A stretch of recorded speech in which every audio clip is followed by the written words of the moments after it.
My apartment complex has a little remote clicker thingy for the door to let us into the garage, and I wanted a second one so my wife could have one too, but they wanted $60 and then a couple $100 to get the guy to program it, which I thought was ridiculous. So I bought this on eBay for $8. It's just a little RF receiver board with a relay, and wired it up so that these blue wires are connected to the relay that activates whenever you click the button. For $8 it came with two little remote controls,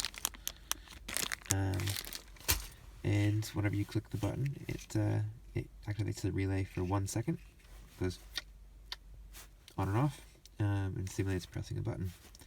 So I wired it up to a 12-volt power supply that I had laying around.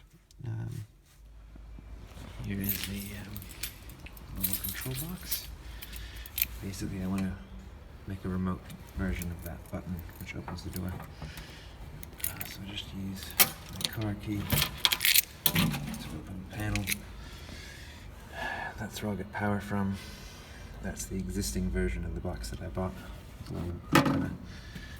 And these are the wires coming from that button. So I'm just going to tap it into those wires, plug it into that box, tuck it all away so it looks pretty, and Bob's your auntie.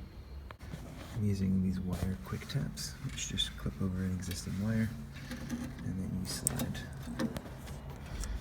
the wire you want to tap into it up inside of it, and then close the latch, and it makes the connection. So there it is, wired in.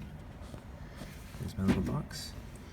And then here's my power source, so I'll turn it on, grab my remote, and test it. Okay.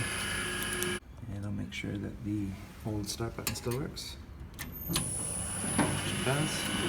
And that's it. We're done.